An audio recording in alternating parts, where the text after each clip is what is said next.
You are looking live here in beautiful Salt Lake City, Utah, here at DNA HQ. My name is Darren. That is AJ.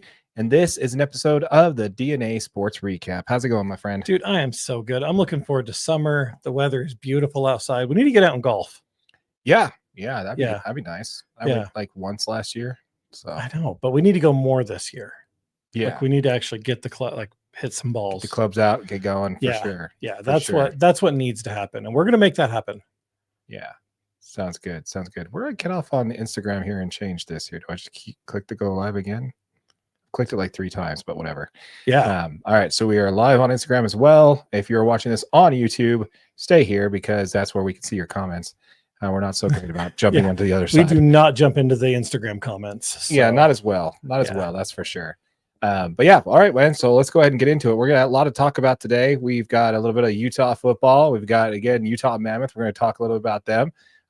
Apologize for the audio last week, guys. Let's go ahead and double check and make sure our audio is square this time before we jump into anything. Yeah, good call. So video, audio. Yep, we're good to go. Oh, look at that. Yeah, it's almost as if I didn't have to check last week. Hey, man. We got McKinley Cutler chiming in here. What's up, McKinley? Man? How are you? Good to see you. We got another comment there from Greg Hawkins. What up, Greg? Good to see you as well. We're going to talk a little bit about your Cubbies today. So we are. Stay tuned. Yeah. All right. Well, once again, folks, if you're watching this live on the live stream, please jump in the comments. We're going to refer back to your comments as we discuss what we're talking about live here. And if you just want to talk about something randomly, we'll do that too. Yeah, it always happens. AJ always wants to know your favorite color as long as it's red. If it's not red, don't. Just don't. All right. You ready to jump into the podcast? Let's do it. All right. Hello, Internet. Welcome to the show. Thank you for joining us on this episode of the DNA Sports Recap. Will the University of Utah be over or under 7.5 wins? Utah Mammoth, they have the number 4 overall draft pick. Who are we picking? Who should the Utah Jazz draft at number 5? And in Major League Baseball, who will be the MVP? All that and more. My name is Darren. That is AJ. And this is the DNA Sports Recap. Roll the intro.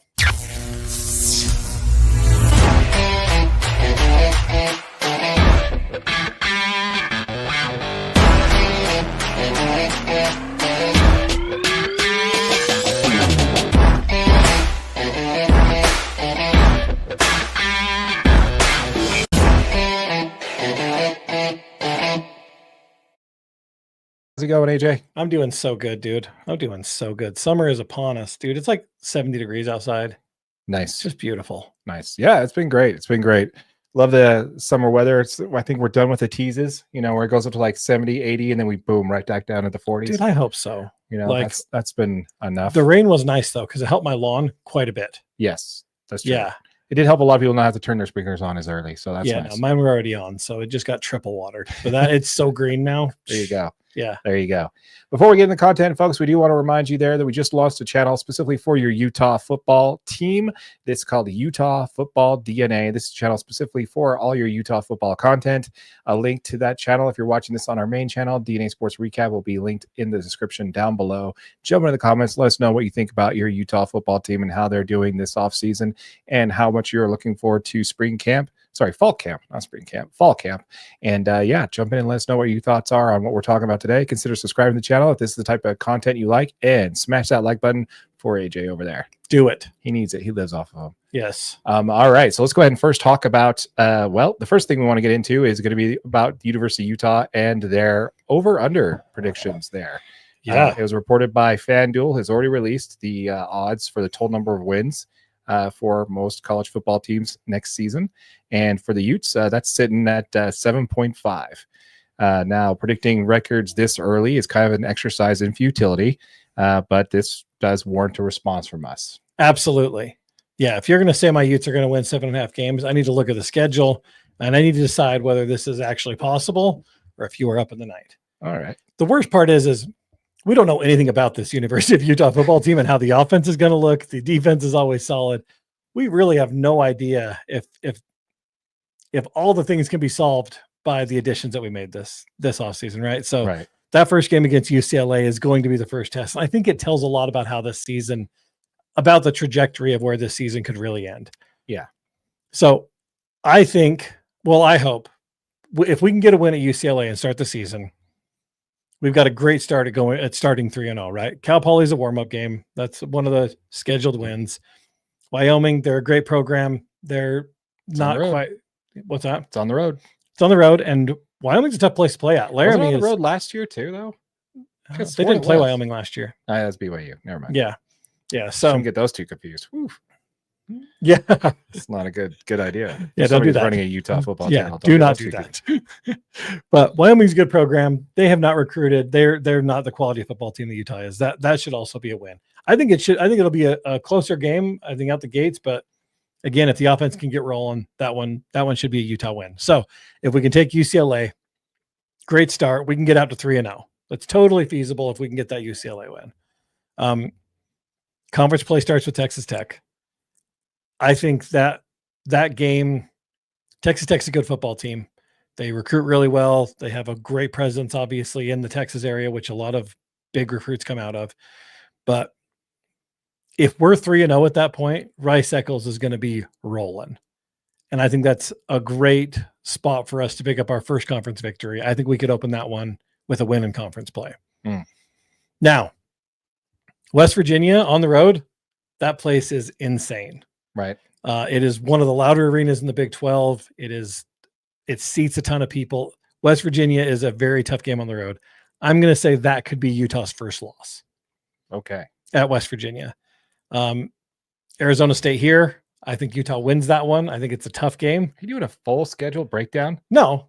Okay. I'm just like, dude, that's not what we're talking about. Yeah, I'm just getting into a couple of games here, right? Okay. So, but I think if you look at some of these games, like I think it's going to be really, really, it's going to be close. You know what I mean? Like to say 7.5, I think there's some losses in there for sure. And I think if we get into it, I think 8 wins is probably the floor for this team. Okay. So, right. Well, let's not bury the lead here. Okay. I'm taking the over. So Utah's returning a familiar defense that they had last year, right? Yeah. And they kept a lot of their losses against teams like TCU, Houston, BYU, and Iowa State to pretty close within one possession type game. And I think with average quarterback play, no offense to everybody who was under center last year, with a little bit of average quarterback play, we come away with a couple more wins for the boys up on the hill there, a little bit more than we did last year. Utah has a schedule that I feel is very much in their favor. They don't actually have to leave the state of Utah in the month of October whatsoever. Right. Most of their toughest opponents are going to be games are going to be at home. So CBS shows their power rankings that Arizona State leads the Big-12 and Texas Tech is going to be second. So that's 1 and 2. Both of those games are at home, as well as Baylor, who is ranked 4th according to CBS in the power rankings as of today at the time of recording. The only teams that's in the top 5 as of this week that they're going to be facing on the road is BYU. They have them ranked, I believe, 5th or 3rd. Sorry, they have BYU ranked 3rd. And with some news that came out this week, that's probably not going to happen. Not something that we get into on this channel, so We'll kind of let that go. But they're third-year returning quarterback may not be playing for them, so we'll see what happens there. Not our subject, not that we talk about, but something came out on that. And then Kansas State is at home, and we don't play TCU. So the top 6, are either A, going to be at home, or B, we don't play them. Yeah. So with the exception of BYU, and who knows if they're going to be there when we actually, start playing games. I think with Devin Dampier and with Devin Dampier running Beck's offense with a combined run that they had last year of one of the best rushing offenses in college football. I'm still going to see what that does against P4 competition, but I'm still taking the over on this one, not by much. I think they get 9 wins. Yeah. I think that's a great place. I think 8 to 9 wins is, it's funny because Greg commented 5 and 7, and I disagree with you, Greg, respectfully. I think this team will be better than that. I think the offense will have much more rolling. And I mean, like you just said, Darren, the fact is with average quarterback play last year, this team is at least 6 and 6, if not better. So I think we're going to have better than average. I think this offense is primed to explode. And if we can get there, this could be a good season for Utah. Not a great season. I don't think we're in national championship conversations or anything, but No. I mean, I think What? we can. You're I think saying we can that we're be not going to win a national title in Utah? Yeah, that was last year. Okay. That was last year. So, but yeah, Go I don't know. Cam. Yeah, I think that I think this will be a solid season. Yeah, I do agree. I think it's good to temper expectations. And I really think that the Utes would have at least had 7 wins last year because the defense did really carry that team to several wins and also kept them in close games. Yeah. And towards the end, when they got, trounced by Colorado and some other teams, that I just think the defense was tired, man. They were just ran out. They couldn't carry the team anymore. So that's kind of where I'm sitting on that when it comes to that. I think they're going to do much better than I think they're going to have at least 9 wins. I think their floor is, I think you're right, is 8 wins. I think they're going to get 9, possibility of getting 10, depending on how it shakes out. The Big 12 doesn't seem to be completely, top heavy. According to 24/7 Sports, there are 8 teams in the running for that conference this year. So Utah being number 9, by the way. So we're just outside of that. But we'll see what the change is on that. What we aren't going to talk about with BYU might have changed that a little bit. So we might have just eked in there. We eked in the 8. Yeah. We want to hear from you folks. Let us know what your thoughts are in the comments down below. What do you think about the University of Utah having the way early preseason rankings of 7.5 wins? We want to hear from you folks. Let us know what your thoughts are in the comments down below. Let's go ahead and hit some of these comments. You do have that one from Greg Hawkins saying 5-7. Wasn't that their record last year? Yes, that's correct. So he could have just been saying what the last year's were, No, I don't think so. No, Greg's probably not being that nice to you. Yeah, we're gonna play. We're gonna run the Big 12. Yeah, we really ran that conference. Yeah, it's it's optimistic. Give the fanboy a shot, man.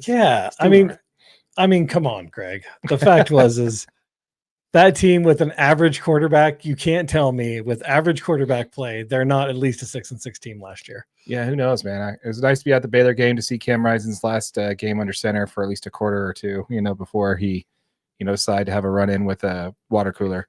But anyway, let's go ahead and pivot on over and talk a little bit more about your Utah football team. And let's pivot on over to another subject that was talked a lot about this week, which is Nick Saban's idea. So Saban has been named co-chair to the President's Commission study on college sports, which is its own conversation we should probably have at some point. But that's going to be a different video, something interesting by itself. But yeah, I want to see. I think it's just interesting to talk about that, but we'll get into that at a different time. But did you hear his breakdown of basically what they want to do when it comes to how he wants to, basically he's promoting to be the next model? College football. Yeah, I mean, I saw it. You probably got better notes on it because I was mostly my opinion pieces because I assumed you would break it down. Well, basically, to simply put, what Saban's idea was, and this was on an interview with on the Pat McAfee show. Which side note, we've got to talk. I think that'd be a fun video to talk about when it comes to ESPN and their transition to what they are now. Yeah, that'll be a conversation for a later time. But I like the Pat McAfee show, but it's definitely interesting to have him on ESPN. We'll talk about that later. But basically what Saban's introduction on this podcast is that what he's favoring is more of a pro-style NFL type model, where the 40 best teams are going to set their own league and the rest to hell with them. Right. Now, it's not that quote I put in air quotes on best because it's not the best, it's the richest team. It's basically it is the largest branded teams. The largest brand, the most money teams, not necessarily the 40 best teams. Correct. Because we all know that's not the same year in year out. So what he's wanting to do is the teams with the 40th best branding power to be their own league and everything else kind of just go its own way. What are your thoughts on this? I mean, I think the problem with this is who's deciding the 40 teams? And you can say, the committee, we just talked about it. Right. I mean, I know the committee is doing this. And the problem with the committee deciding these 40 teams is this committee, as well as Nick Saban, are so heavily SEC biased. Every single, if you let them pick this, it's going to be half of the Big Ten, half of the SEC, half of the Big Ten, and then 2 or 3 teams from the other conferences.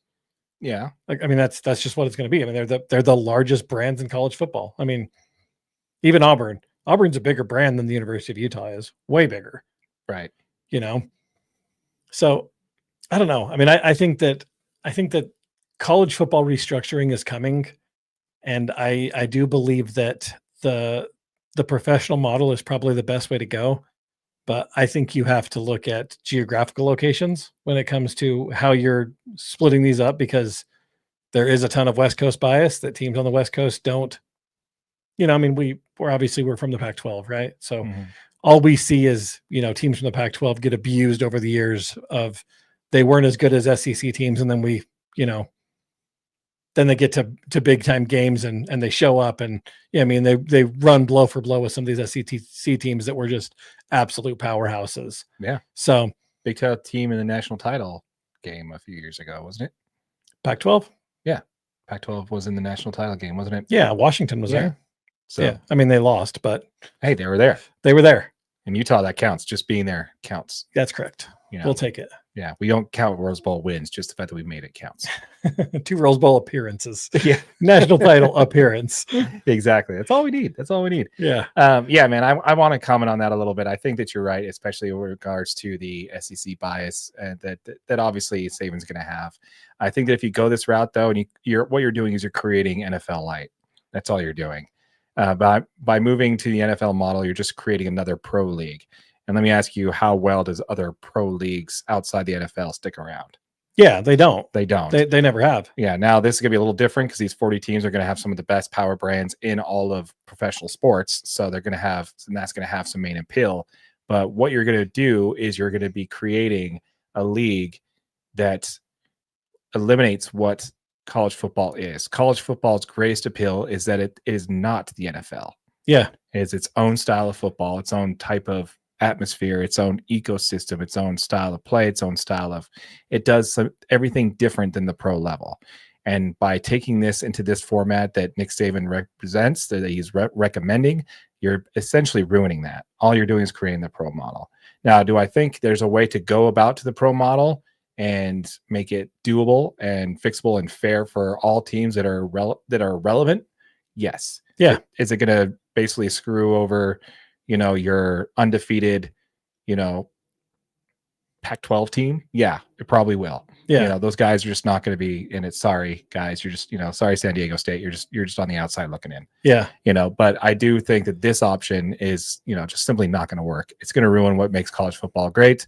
And it's basically just going to create a sub league, like basically just be a minor league NFL team. But it would be way worse though, right? Because what's going to happen is you're going to get all of the top recruits to these 40 schools. And I mean, so many of these top recruits don't end up panning out when they get into universities because the playing level is so much different. And you're going to jam all of these up and, like you said, essentially kill college football for what it actually is, which is like with what we have going on and in name, image, and likeness right now, the playing field is more even than it ever has been across college football. Oh yeah. Because players will jump from, like Alabama isn't the only school that's paying players anymore. Like everybody can pay players now. Yeah. So the fact is like it's more even, and you saw that, and I mean, and that's why it was such a great time to move to the 12-team playoff. And yeah, you saw some things that teams that may or may not have been there. That's a completely different discussion. But the fact is like it is way more even than it ever has been, and like you almost have to give this a chance, right? Like let this kind of see how this pans out, because college football is as competitive as it ever has been, and it's also as balanced as it ever has been. And the only reason Nick Saban has an issue with that is because there's not SEC teams dominating every single year going undefeated. Well, that's because all of the top talent doesn't play for Alabama anymore. Right. And what you're going to see here when it comes to something like this is we're going to see how fast this stuff gets adopted when we hear about the expansion of the college football playoff. Yeah. Right now, the Big 10 and the SEC are campaigning hard to expand to 16 teams, while the Big 12 and the ACC are campaigning hard to keep it the way it is. Right. We'll see who wins out. We know really the Big Ten and the SEC really hold all the cards here. Yep. Because they can immediately, whenever they want to, they can pick up their ball and go home, and then everybody else is going to already be SOL. Right. So we'll see how that happens. That'll be a nice indicator on whether or not this is actually going to get any steam and whether or not it's going to be taken with any relevancy. So we'll find out for sure. Yeah. We want to hear from you folks. Let us know what your thoughts are in the comments down below when it comes to Nick Saban's idea on how he wants to address college football. And obviously, University of Utah is going to be one of those teams that are going to be on the outside looking in, because we're definitely not a top 40 program, at least not even a brand in the top 40. So, yeah, it definitely would put Utah and other schools in our position in a bad position. So we want to hear from you. Let us know what your thoughts are. While you're down there, drop us a like. Check out the merch store. We got Whittingham's Mercenaries, a t-shirt down there. So be sure to check that out and subscribe to the channel if you are enjoying this content and you'd like to see us here again next week. All right, let's go ahead and hit some of these comments here. Let's see here. We got another comment from Greg Hawkins saying, we were bad, AJ. Yes, sir, we were. I can agree with you. We got McKinley Cutler jumping in there. As a BYU fan, I want to say under 7, but I have too much faith in the Utes coaching staff to not have two stinkers in a row. They are going to turn it around. Only way it's under is injuries. Yeah. Great point. Good point, man. I think that's a big reason for why I was I had a losing season in the first place, was just the onslaught of injuries for sure. Yeah. We also got another one here from Greg Hawkins. It's going to be difficult to care about college football if it becomes this. Yeah, I think I'm right on there with you, Greg. It's not going to be, basically these pro teams that's what they're going to be. They're going to be pro teams, and it's going to be like, okay, great. Well, we'll go back to what I would like to see is a shift where all the fan bases of all these other teams still get to watch college football. Yeah. You know? So I don't know. I think it'd be interesting. And then probably a greater discussion on the whole NIL side of things definitely needs to be had. So we'll definitely jump into that. Maybe next week we'll talk about it. Yeah. All right. You got anything else you want to talk about before we move on? Nope. That was it. All right. Let's go ahead and move on and talk a little bit about your Utah Mammoth.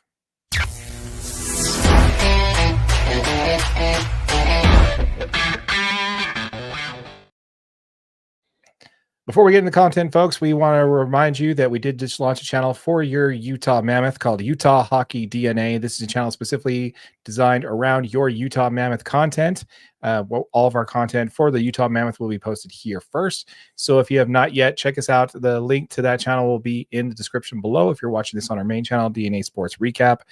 So be sure to check us out. Smash that like button for your boy AJ and consider subscribing to the channel if this is the type of content you're enjoying. All right, so let's go ahead and jump into the first subject of the day, which is now last week we did talk about this, but our audio was so bad. Who knows if anybody actually watched it. If you did, you're a better man or a better person than I am, because I couldn't stand the audio. It was bad. Yeah. Even just cutting it was just like, oh no. Yeah. It's so all of you that watched it, I appreciate it. Thank you. But yeah, so what we're going to do is kind of recircle back with that, and kind of now we've had a week to digest it. I want to kind of get more into who we think the number 4 pick should be. Yeah. And kind of go into that. So yeah, the balls bounced the way of the Utah Mammoth. I'm glad one team in this state actually has some draft luck. And we went from 14 all the way up to number 4 in the draft, which Bill Armstrong said is a game changer.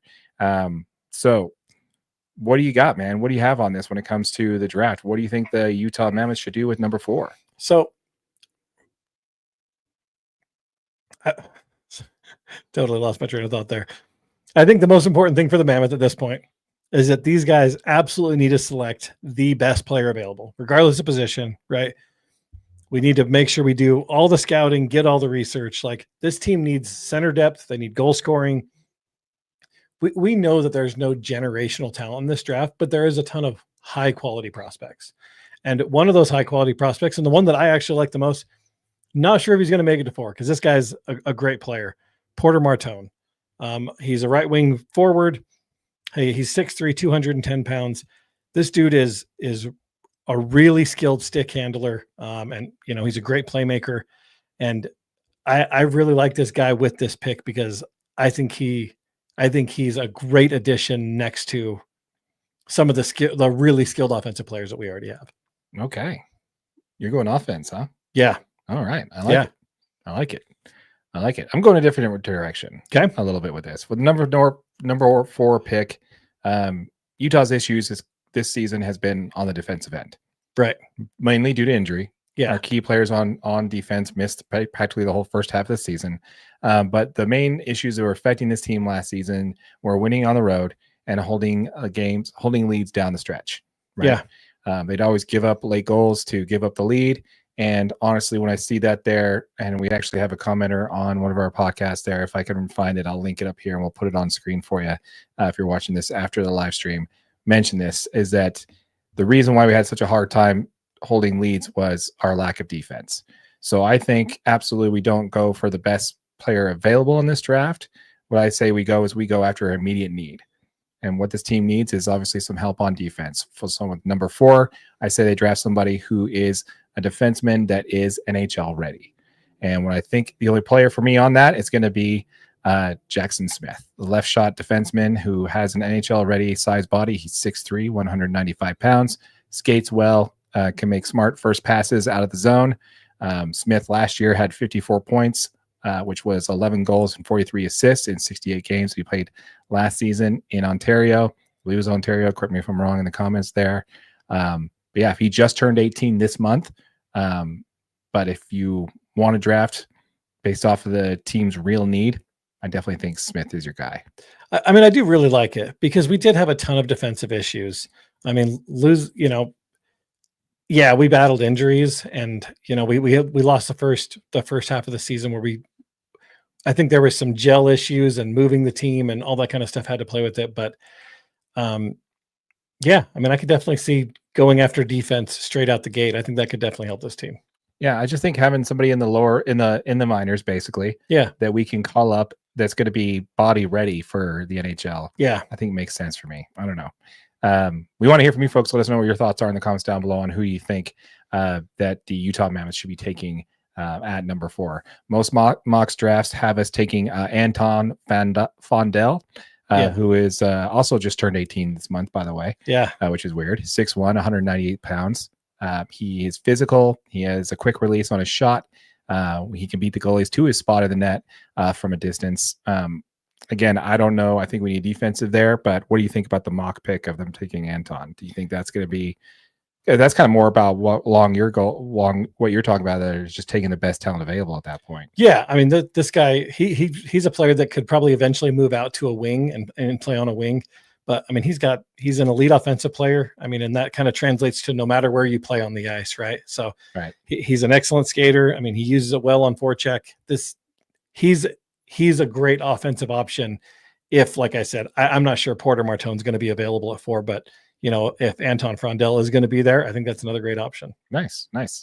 Again, folks, we would love to hear from you. Let us know what your thoughts are in the comments down below. It would be great to see some engagement from you guys on what you think. And again, we're kind of new to this hockey thing, so we're really enjoying the intercourse. What's the word I'm looking for? Pause on that one, by the way. The discourse between everybody chatting in the comments down below with us on that. We'd love to hear from you guys. Let us know on what you guys want to hear about from the Utah Hockey Club and what you think that they're going to do with the draft this year. Yeah. Do you even think they even keep it? Do you think they trade it off? Who knows? All right, let's go ahead and talk on our next point here. Before we get into that, let's go ahead and talk a little bit about let's see here. Oh, no comments on the phone, so we'll keep going. Let's go ahead and talk about the next thing, which is actually a lot of chatter coming around the Utah Hockey Club, which is actually going to be Pacific Northwest Ute. I knew you weren't going to leave me that alone. Thank you for practicing safe. I knew somebody wasn't going to leave me alone on that one. Someone's going to make a comment there for sure. We appreciate you guys' commitment to correcting all the dumb shit we say. Yeah, it's great. It's great. But yeah, so there's a lot of chatter going on with the Utah Hockey Club. Sorry, the Utah Mammoth. Man, that's my first slip up, man. I know you've done so good too. I'm nailing it. Yeah. There's a lot of chatter around the Utah Mammoth actually pursuing Mitch Marner in free agency. Did you hear about the story? Yeah, absolutely. I mean, this guy's, he's potentially going to be available. He does have a pretty large contract, but this is an elitely talented player. Is elitely a word? Close enough. He is an elite talent that is potentially available. If Utah Mammoth gets the opportunity to acquire 100+ point player in free agency, this is just something you got to chase down, right? Okay. I mean, this guy's an immediate offensive boost. Marner's averaged 95 points over the past 4 seasons. He's an excellent passer, high hockey IQ. This guy is top 5 in both assists and points. Sorry, in both assists and points. Missed that in my note. But I mean, this dude's just fantastic. He would be a fan. This is. But if you're going after Mitch Marner, you're definitely not going to draft an offensive player. No, with number 4, right? No, because you got Tidge down there in the minors that you need to get around to, see what he's got, see if he could perform. I know he's coming off of injury last year. So, yeah, I don't know. There's people down there. I don't know. Who knows? I think there's a little bit more to the minors that we need to figure out and how the prospects shake out and how they get promoted and stuff that we don't necessarily understand yet. But, yeah, man, I think you're right. I mean, he's 28 years old, the right winger. He's in his 9th year of service time within the NHL. Last season, he did finish with 102 points, 75 assists, 27 goals. That's the most points in his career. He was also all rookie team in 2017. Yeah, man, I'm right there with you, man. He is a free agent. The only issue I run into with this guy is that I see he's going to be a little too expensive. Right. Yeah. Look, expected to command $12 million annually over 7 years, which is more than half of Utah's $22 million in cap space. Yeah, but we do have a cap space. Yeah, we do. And we brought back enough talent, and depending on who we draft, yes, it's not a bad move. It's not a financially crippling move for this team, I don't think. Right. But, you got teams like the Blackhawks who already expressed interest. You have Toronto who's going to try and get this guy back after losing in Game 7. He didn't necessarily, we'll get into that here in a little bit, but you also have reports tying him to the Hurricanes as well, which would be a good fit for him. Armstrong talked about in his exit interviews that those who won the summer didn't win the winter when it comes to free agency. He made that comment there.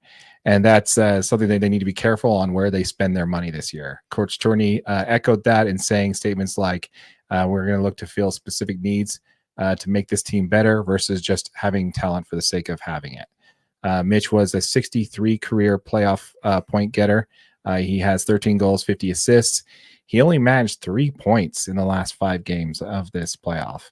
All 3 of those were assists. So that's a little bit uncharacteristic of him. Yeah. Which may not have helped his free agency. But I don't know, man. I think while Utah Mammoth is definitely going to pursue it, you got to make the phone call, as you always say. Yep. But I just think that the likelihood of them being the ones who's going to spend the most, I don't know. I think the Blackhawks are desperate. It's been 8 consecutive seasons of not making the postseason.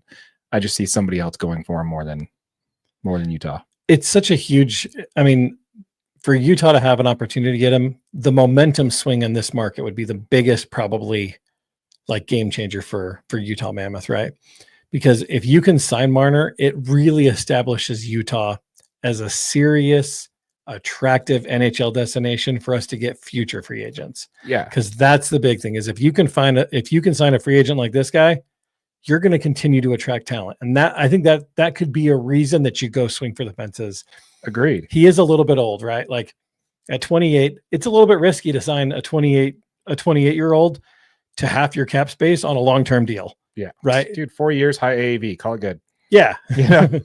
So, and what we need to know is, can we defer contracts? No, that's can we defer? No. Oh, that's only for the Dodgers, man. Oh, that's what I've been told anyway. I knew it. Yeah. So actually, that's kind of funny because that's exactly what I was thinking of, the Ohtani model. Yeah. By bringing in this player, there's been talks about it. This is something I've been catching on KSL radio as well as ESPN 700. They both commented on this, is that the Utah Mammoth is already a destination team. It's not necessarily ranked in the top 5, but the players are already talking about, I want to, having interest in going there. There have been unanimous polls saying that from the top agencies in National Hockey, that Utah is in the top 3 of teams where players are asking if that team is interested. This is already being discussed. So having been able to land a player like this will not only kind of confirm some of that a little bit, yeah, but also really push. Like if we're letting a top free agent out of the mark in one of the top free agents in this year's free agency, that definitely pushes that even higher, I think. Yep, absolutely. Yeah, I don't know. We want to hear from you folks. Let us know what your thoughts are in the comments down below. As a reminder, folks, we did just create a channel specifically for your Utah Mammoth, which is Utah Hockey Club. Which is Utah Hockey DNA. Dang, dude, I'm all over the place. You're all over the place. Utah Hockey DNA. This is a channel specifically dedicated for your Utah Mammoth content. All of our content on the Utah Mammoth will be posted here first. So if you have not yet, check out that channel. It'll be in the description down below. Make sure while you're down there, you drop us a comment. Let us know what your thoughts are on the Utah Mammoth and what we've talked about today in the episode today about who they should take at number 4, if they should hold on to that pick, and should we go after Mitch Marner in free agency this year? Let us know in the comments down below. Consider subscribing to the channel if you're enjoying this content, and smash that like button for your boy AJ right over there. Do it. All right, so let's go ahead and see if we got anything new in there. No, Pacific Northwest Utes, just that last one was calling us out, so that's good. Like it. All right, let's go ahead and pivot on over and talk a little bit about your Utah Jazz, shall we? Absolutely.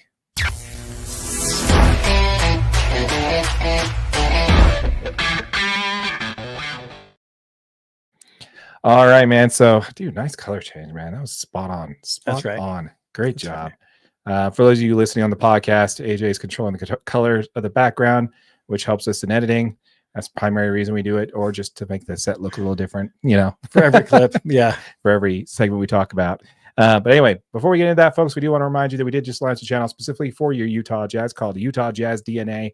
This is a channel where all of our Utah Jazz content will be posted first. So if you have not yet, check us out at Utah Jazz DNA. A link to that channel will be in the description if you're watching this on our main channel, DNA Sports Recap. While you're down there, go ahead and slap us a like for some engagement there, and consider subscribing to the channel if this is the type of content you're enjoying. All right, let's go ahead and get into our first subject here. Our first subject is going to be the balls did not bounce in our favor when it comes to the Utah Jazz, AJ. Now, we did talk about it in length last week. We talked about the whole conspiracy, and there's actually a lot more to that than I got into last week that just came afloat this week. It's like really, really strange, but we'll say that for another time when we're low on content to talk about. Let's go ahead and get into it. So we have the number 5 overall pick, right? Yep. So what I wanted to do is this week, we talked about it a little bit last week, but again, the audio was kind of messy at that point. So let's go ahead and break it down again and focus more on who we think the Utah Jazz should take at number 5 and what we should do with that pick there. So what do you got? So I looked, and there's, the big name guys in this draft are obviously Cooper Flagg. You got Ace Bailey, Dylan Harper. Trey Johnson has been a superstar. He's kind of rising up the ranks as far as, is he a potential top 5 pick? Should the Jazz look at him? The player that I really like at 5 is actually Con Newpel. Knepel. I think it's just Newpel. No, it's Con Knepel. Knepel? No, Knipple. Knipple. Yeah, Con Knepel. According to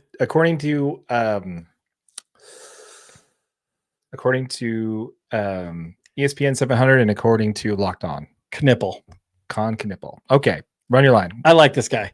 I like him a lot. I feel like he's kind of been mislabeled as like just a shooter, and this guy kind of the whole mantra around this guy is he's benefited from playing with obviously a superstar in Cooper Flagg at Duke. Mm-hmm.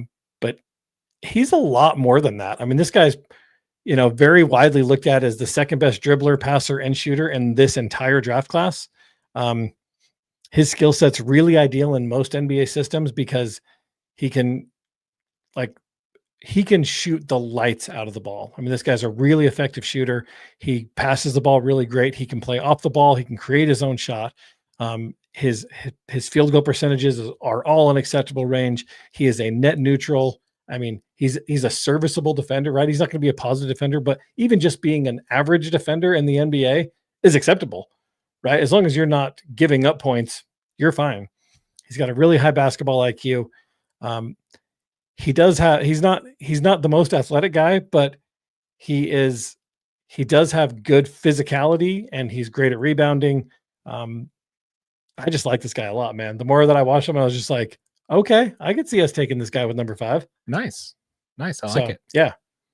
It's a good pick. Thank you. What do you got? Oh, that was my pick from last week. No. Yeah. Oh, yeah. That was last week. You stole my pick from last week. Yeah. So. Well, I remember last week, and then I was like, I got to see more of this guy. Yeah. Are you going with it again? Well, I can't now because you took my... Good answer.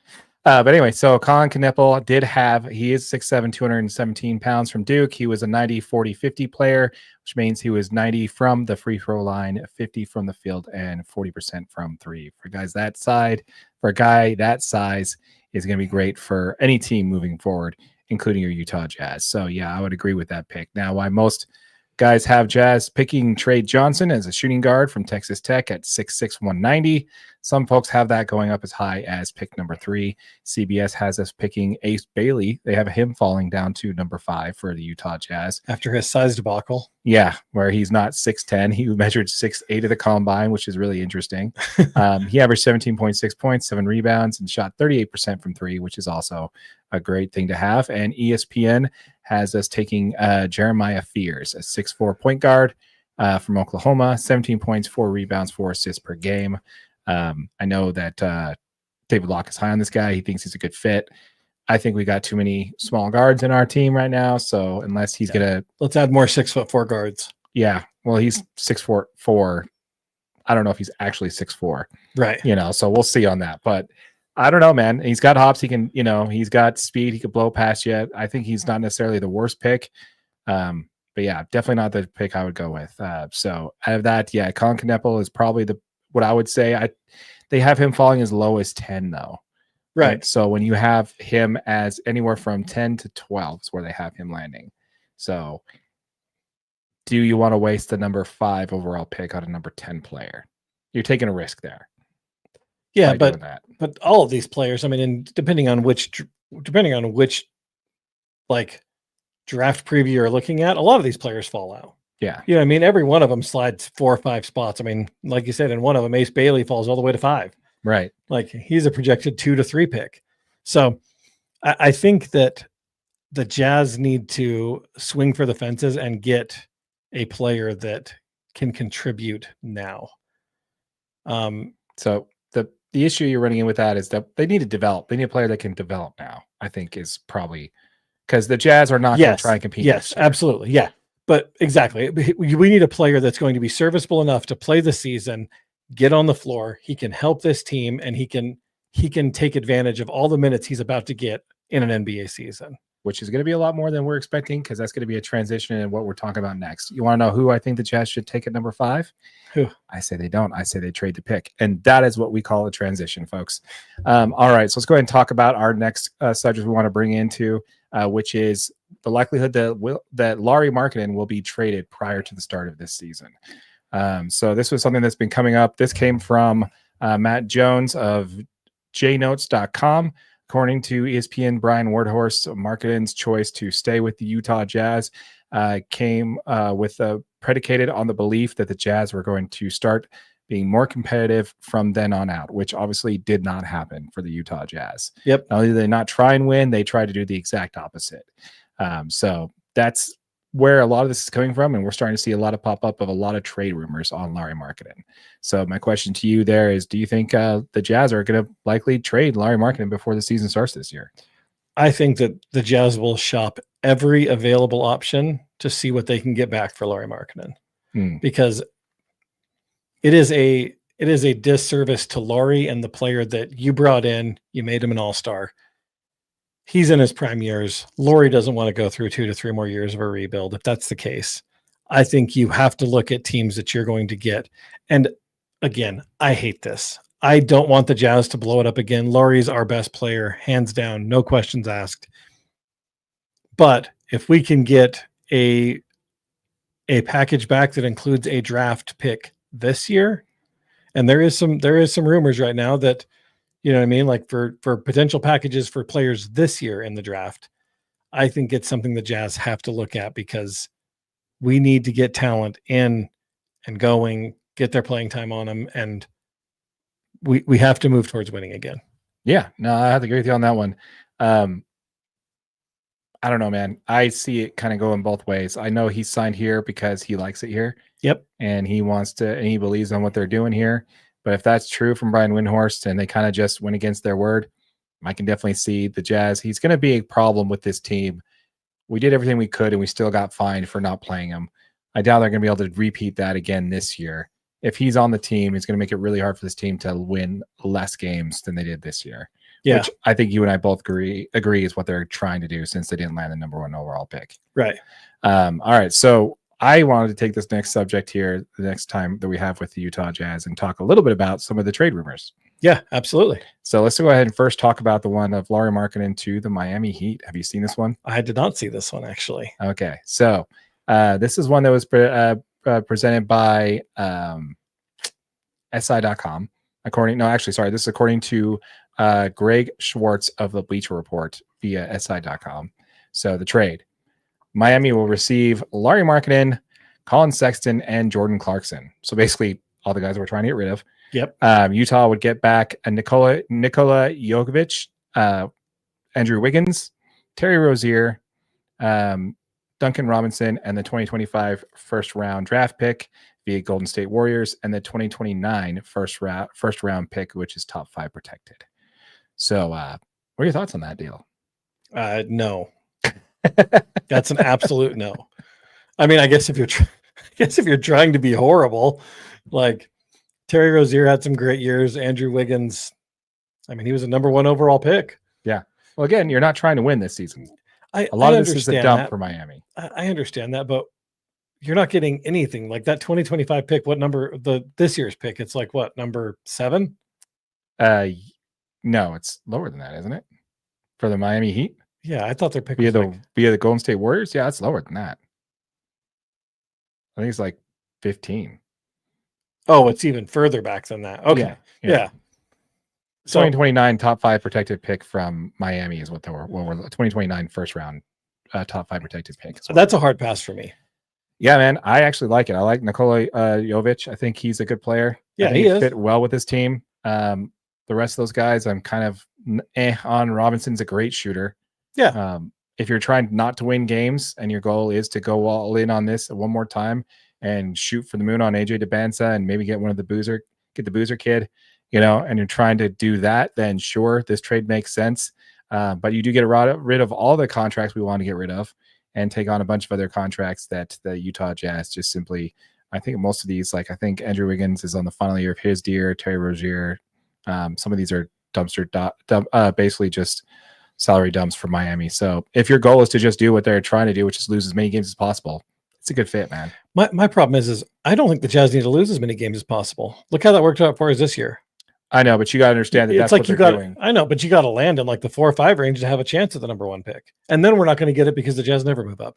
Yeah, so that's kind of what I'm thinking. I think what they're doing is they're going to do exactly. Jazz never move up, so what they're going to do is have the best odds to have a top 4 pick again. Top 5 pick, yeah. Top 4. Top 5 is less odds. You had the better odds of getting 1 through. You had a 52% chance of getting a 1 through 4. Right. But we landed with the best odds for the best pick, which is 47 for number 5. So I don't know, man. I don't think that the Jazz. That's a whole nother conversation I want to have on what the Jazz should do going forward on how they handle this rebuild, the quote unquote second year of the rebuild. We'll get into that a little bit later on another episode. But yeah, I have to say I see the point of that one. I just don't think the Jazz go for it. Let's talk about the one from Utah Jazz where they trade Lauri Markkanen to Philly. Yeah, I like it. I'll break this one down. Yeah. Okay. ESPN's Jonathan Giovanni reports that the 76ers might target Lauri Markkanen or Kevin Durant in a package involving Paul George, the number 3 overall pick in this year's draft. And this is a pretty interesting one for me because I hate Paul George. Like, I'm every other Jazz fan in the world that just doesn't like him. But I think every Philly fan doesn't like him already. Yeah, exactly. Actually, shout out to JK Philly who actually echoed that sentiment for us last. Absolutely. Check out the video. We linked it in our last video. Check out their video where we did a collaboration with them. We actually should reach out to them and talk about this. Yeah, we absolutely. Oh, that's a good idea. Yeah, remind me. We'll do that. Yeah. But anyways, I don't know. I don't hate this pit. I don't actually hate this trade though, because Paul George is on the super tail end of his career. You're not bringing him in to be effective. Like, whether he's available or not, you don't care about. But getting that number 3 draft pick in this year's draft lends you 2 potential stars, right? Like, those top 3 picks are good players, right? It's like those are where we needed to land, was 1 through 3. Right. Those were the 3 home run picks, right? And then we've got 5. Right. So we get 5, but at 3 you can also manipulate who you could potentially get at 5. Yeah, I mean, with only 1 pick between, like, Well, the first it's much episode, easier. the first trade, they trade the number 5 pick in the first scenario. If you read that again, they trade the number 5 pick in that scenario. Oh, so they wouldn't get number 5. If you read further on the article, they talk. Okay. They talk about keeping them, but in that trade that you broke down, they trade the number 5 pick. Oh, okay. See, and I like that if we can keep the number 5. Yes, and see, that's what I think is going to happen. I don't think the Jazz take that offer. That first offer, they're not taking. They're not trading. They're not taking on Paul George's contract. They're not taking on. There's a few other contracts in that the Jazz get in regards to that, I believe. But the Jazz aren't going to take on Paul George's contract just to basically release him, because that's what's going to happen. He's not going to want to play here. No. So they basically are going to take him on, release him, all our Russell Westbrook, like we did before. Yep. And Jazz aren't just simply going to trade their pick. What I think they're going to do is they're going to position it where they take that trade, they eat his contract, and they trade their 27th or 25th overall pick. Because what's the funny thing is that the Phillies don't need any elite prospects. They're in win now mode right now. Absolutely. If they got the Maxey, they got Embiid, and there's another guy that I'm thinking of that's I'm mad at myself for not remembering his name. They're in win now mode right now. So they don't need any late lottery picks or even early lottery picks. They're going to need a year or two of development. So they're going to want to trade that. The only way I see the Jazz doing this is that they get to keep their number 5 overall pick for this season and also have the number 3. I think that's the only way they do that. They offer it to him. They trade down. And I think Philly would take it because, again, they don't need an elite prospect to join this team. They're going to end up training that anyway. Yeah. So I don't know. I like the second version of that deal much better than the one that I said, where they keep the pick, right? Yes. We'll link to the article down below so you can see the full details on that trade. A little bit more direct. Do you have the article up? I do not. No, I Okay. I just pulled it in. Let me see if I can. Pull it up here real quick. Let's see.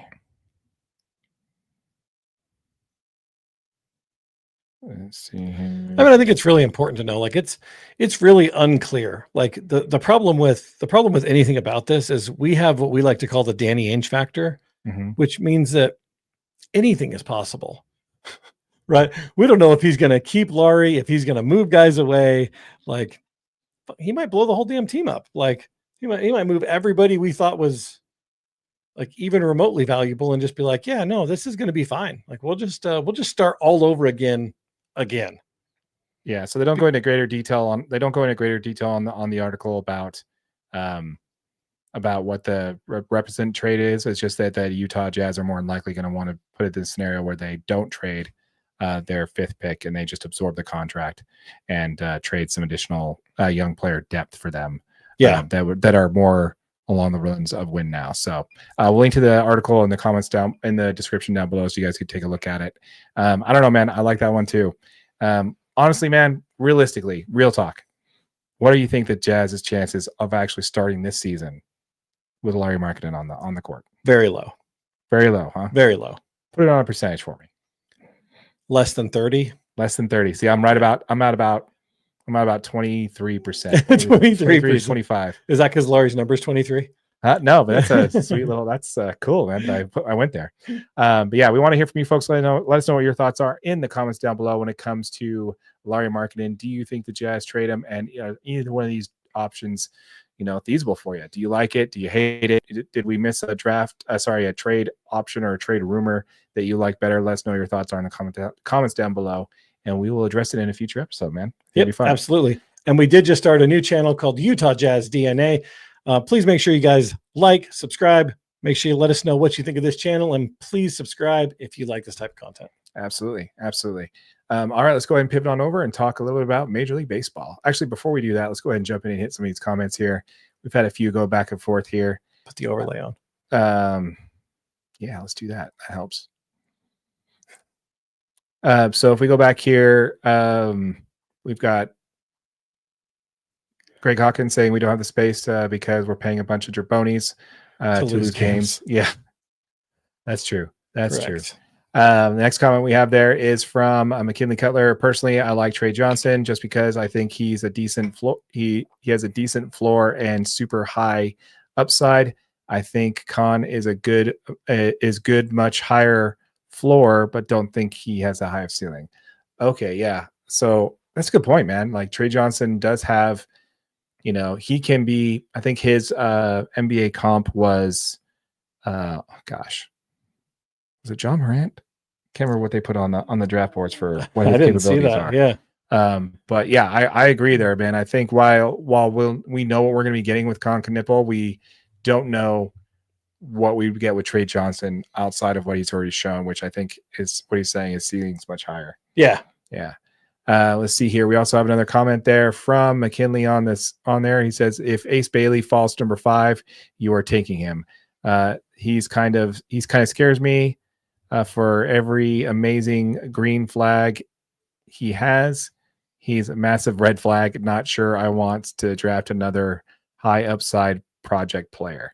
Well, that's what the Jazz are, man. They're basically a slew of project players, you know? I mean, literally everybody is like, they're right in the middle. Like they could be so good or they could be really bad. Yeah. The last time that worked out for the Jazz was Rudy Gobert. So who knows? It could be good for them. Could be bad. Yep. Who knows? Give away everyone who cares. Give away everyone who cares. We won 17 games. Yeah. No, it's couldn't have said it better myself there, man. Like, it doesn't matter. Like, there's literally outside of Hendricks, man, there's literally nobody on this team that's not tradable. I just maybe Walker Kessler. I think I'd hold on to him because he might be the center of a really good team that's competing, you know? Right. Hold on to Kessler. But he also might have some of the best trade value. Yes. And the fact is if you're going to trade and you're trying to get picks and somebody says, I'll give you X, Y, and Z for Walker Kessler, it's like, see ya, Walker. Well, that just depends on how long you want this rebuild to go, you know? I don't think Danny Ainge cares. I think he's just like, screw it. I'm retiring in like 5 years anyway. I think Ryan cares. Oh, I know Ryan cares. But yeah, because what he's in dangerous territory is basically having his other franchise eat up market share. Yeah. He has one franchise that's in a market that's going to do well for hockey. It's going to be a lot easier to get talent here. That's going to start winning way sooner. People are going to start losing interest, start to lose interest in the Utah Jazz. Yep. Especially sharing an arena. Yeah. So it's already being modeled to better fit that franchise versus ours. So it's kind of scary. We also have another comment here from McKinley there. It says, at least from what I've heard, Philly is not interested in attaching anything to Paul George's contract. Just get off him, especially the third overall pick. Yeah. Okay. So you're saying that they don't want to attach anything to getting rid of his contract. They just want to trade him. They just want to move him. It's not going to happen, Philly.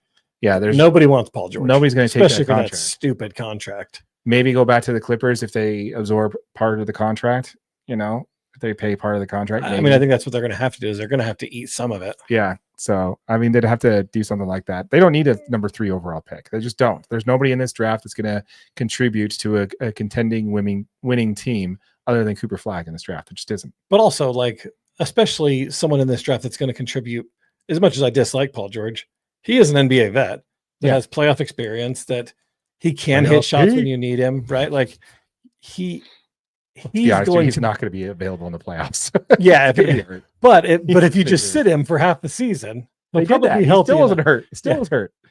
Still didn't make it. Such a great point. You know, it depends on how well his podcast is doing. Yeah. But yeah, appreciate the comments, guys. Keep it coming.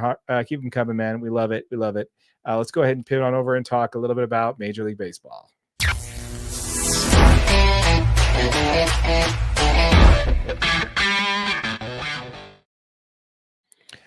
All right, so let's go ahead and jump into our first subject we want to talk about when it comes to Major League Baseball, which is we're going to talk a little bit about the Cubbies. So make sure that you're paying attention there, Greg. We're going to be talking about your Cubs there. We're talking about PCA being one of the front runners for MVP. There's a lot of chatter around him potentially getting some MVP votes here, man. What do you think? I think that this is very possible. I mean, he's obviously become a fan favorite. You know, the Cubs were really looking for like a new franchise star, you know, after they kind of dismantled that 2016 World Series team. And PCA has just stepped up. He's kind of filled that void of like someone that you can kind of build this franchise around. I mean, obviously Gold Glove defense. He's hit the ball really well. He's great on the bases. He's played in all 46 games so far, got 12 home runs, 38 RBIs, 34 runs scored, and a .891 OPS with 14 stolen bases. So his elite defensive ability is like, it's really kind of led this team. And obviously the Cubs are in the first place. I mean, they're 27-19 currently. And it's a lot due to this guy just really stepping out of his shell and really, I mean, he's just that guy for this team right now. Oh yeah, Crow-Armstrong, man. He's a dude, man. Center field, playing a tough position, the toughest outfield position out there. And yeah, man. I kind of want to throw some water on this fire here. Yeah, he's currently ranked, got the 6th highest odds to win MVP. Yeah, which is behind his own teammate Kyle Tucker, number 4. Yeah, so those two are going to be stealing some votes from each other. And even Kyle Tucker's number 4. You have Corbin Carroll, who's at number 3. Tatis Jr., which is who I think is actually going to end up winning the MVP. Yeah, Fernando's at number 2. Crazy, yeah. But obviously, and then, obviously, channel legend Shohei Ohtani is number 1. Channel legend Shohei Ohtani.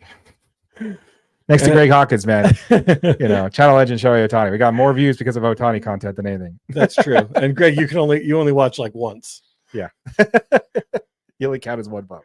Yeah, you only get one view. But no, when it comes to that, man, I actually love it. I think that he's a standout player. I think he's really doing everything he can. He's a Dodger killer, by the way. Just absolutely annihilates my team whenever they play, which is good to see. Love to see it. Yeah, I think I think he's got a long road to hoe, but if he keeps playing the way he is, I definitely see him moving up there for sure. Also want to mention what we talked about last week, Pete Alonso. Yeah, it's actually ahead of him at number 5 in the odds there. Apparently Juan Soto doesn't like playing with a player that's 3 spots above him in the MVP race, but whatever. Subject for another video. But yeah, man, I love it, man. I love it. Crow-Armstrong for sure for MVP. You got my vote there for sure. Yeah, me too. Yeah, I'm looking forward to it. While I am a Dodgers fan and Shohei Ohtani would be great to have him be a back-to-back MVP, voter fatigue, I just don't see that happening. I see them going with somebody else. So I think Pico's definitely got a good chance, as good as everybody was there. We got a few comments we want to hit there. One coming from Greg Hawkins here. PCA is incredible. His swing changes the year. His swing changes this year have really unlocked his offense. Yeah. And defense, dude. Defense last year was incredible. So, you add a decent offensive game to that. Yeah. It's like every time you turn it on, there's a PCA highlight of him making a ridiculous catch. Oh yeah. I on League Pass, dude. When I know that he's playing, I will check to see where he's at in the lineup to see if I going to tune in for the rest of the inning or not. He's definitely worth watching for sure. We got another comment here from McKinley. Resting players has not lead to a healthy playoff. Just ask the Cavs how they worked out. They're starting to line up an average of 20 minutes. As I say, they're starting line only averaged 20 minutes a game this year and ended up injured in the playoffs. Yeah, dude, there's a whole, I actually want to talk about that. We actually talked a little bit about that last week about which team, and I actually won that bet. I said that you did that Gobert was going to last longer. So interesting. But anyway, we'll get into that. We'll definitely talk about that next week there, McKinley, on how the playoffs are shaking out for sure. Let's see here. Kyle Tucker won the game today. Nice. That's good. Glad to see the Cubbies are in first too, man. That division's better when I think the Cubbies are playing well. So yeah, 100% baseball. Better than baseball. All right, let's go ahead and pivot on over and talk about our next subject here when it comes to baseball there. Again, folks, let us know your thoughts in the comments down below when it comes to your MVP choice. We want to hear from you. Next, let's talk about Jose Alvarado, man. Pop for PEDs. Did you see this? Yeah. This is insane. So he's obviously suspended 80 games for Major League Baseball for violating the league's performance-enhancing drug policy. The suspension was effective immediately, and it does include the postseason. So this is his first offense. And just a reminder, the second leads to a 162-game ban, and the third, a lifetime ban. Not post-humanist, though. Yeah. It's not a thing anymore. It's not a thing anymore. That's right. Yeah. Really interesting. So, sorry, I'm just going to make a comment there. I'm not going to open that door. All right, man. So what are your thoughts on this? Well, I mean, this guy was the main Phillies closer, man. I mean, he was their most reliable guy in a bullpen that has really been struggling.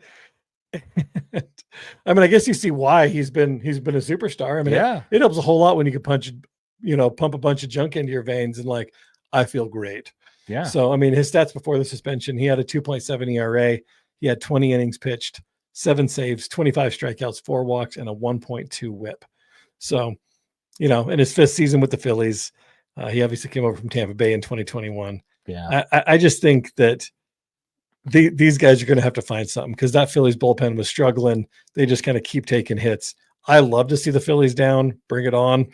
So not a problem at all on my side. Coming from another fan of a guy who's busted for a team who's busted for somebody using PEDs. We don't talk about those. Yeah, that video didn't get any views, so we're not going to talk about it. Yeah, we're not going to talk about it. Yeah, but yeah, he was 4-1 this season with 2.7 ERA in 20 appearances. So not good that they lost their best bullpen arm. Rumors are circling around the fact that the Phillies are going to be going after Felix Bautista, the Mountain, from Baltimore. Yeah. With Baltimore falling into dead last place in their division after, going from 100 wins 2 seasons ago.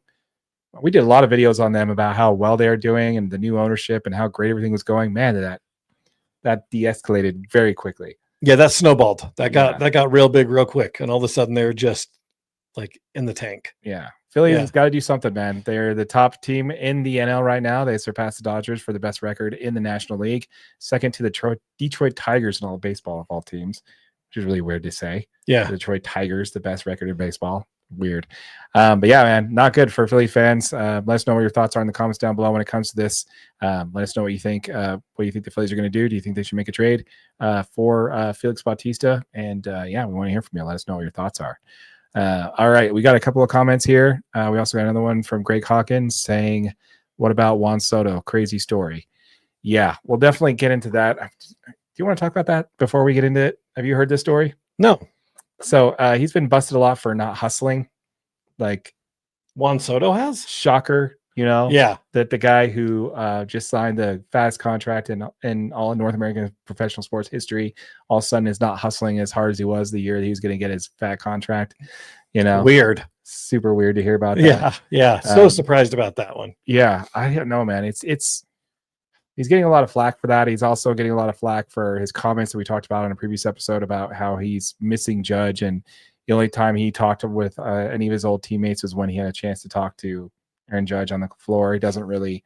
There's a whole bunch of false rumors too that he has his own private jet that doesn't travel with the team, which Jeff Passan said isn't true.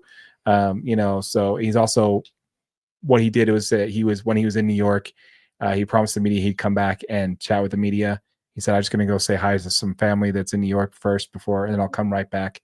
And he didn't. He stood up the media, didn't come back. He was like, deuces. Yeah. So, I mean, correct me if I'm wrong, Greg, if there's anything else that I missed there. We're done here. But yeah, crazy story when it comes to Juan Soto.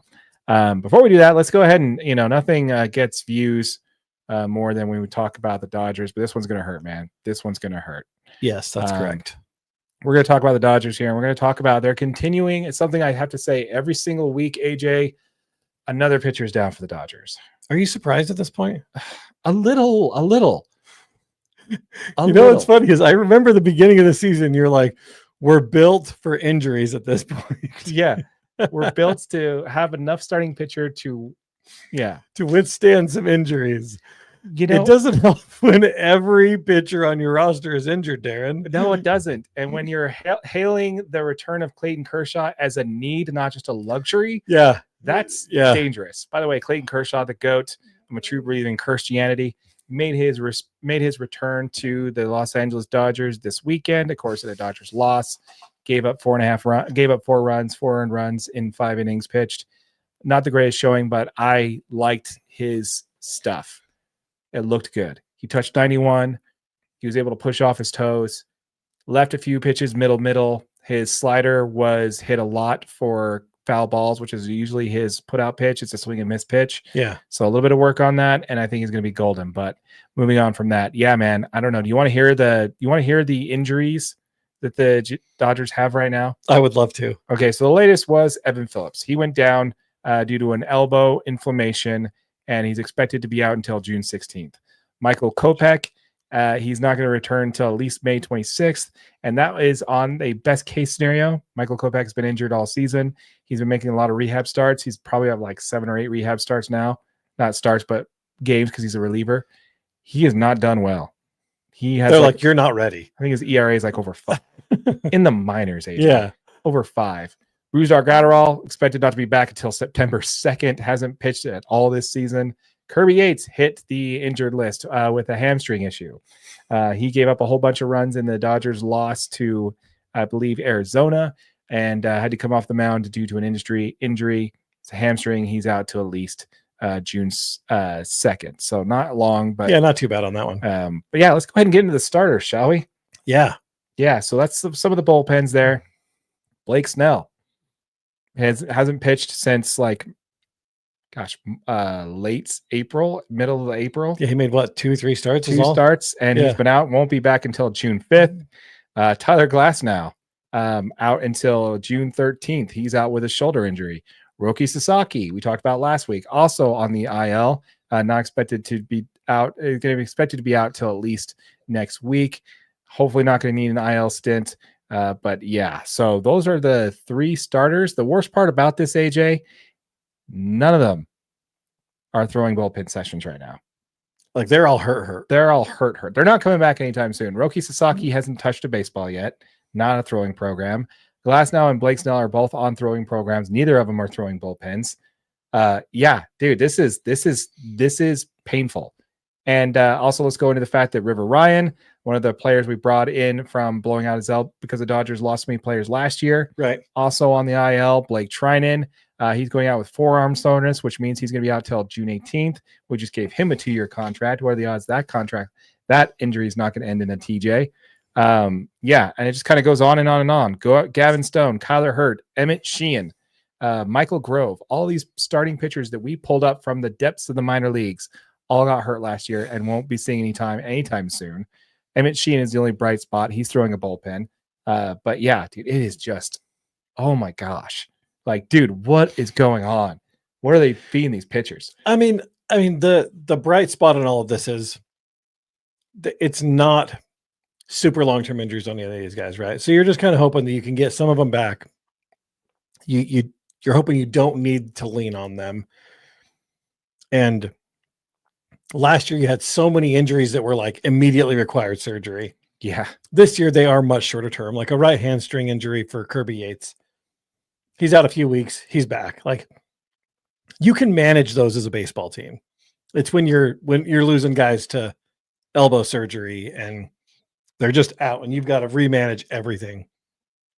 I don't know, man. This is a tough time to be a Dodgers fan. Yeah, last year I was talking about how this is insane. That I thought the Dodgers weren't even going to make the playoffs last year because of how bad the injuries were. Because we lost Mookie Betts, Max Muncy were both on the IL. Well, guess what? Tommy Edman and Teo were both on the IL for like at least 3 weeks. Yeah, they're now back with the team, not performing well yet. But Dodgers also released the longtime catcher, and they also released Chris Taylor. So Austin Barnes and Chris Taylor, both these players been with the team forever. Both of them are gone now too. And then we're bringing up prospects to fill the role. So not only do we can't find anybody to pitch, we're bringing up prospects to fill in backup roles for longtime players. So we're trying to do the Golden State 2 timeline thing, and it's scary as a Dodgers fan right now. Yeah. We want to know what your thoughts are. Let us know in the comments down below what you think in regards to that talk about Utah. Let us know what you think about Utah. But yeah, so let us know what you thought about the Dodgers injury woes, how they continue. Oh yeah, we forgot to mention Shohei Ohtani. He's also not expected to pitch until the All-Star game. So after the All-Star break. So there you go. Another player who's on the injured list because he's technically hitting, but still. He's injured. I mean, I guess it's a little ridiculous to ask your home run and Major League Baseball home run hitting leading player to pitch too, but that's what the Dodgers are doing.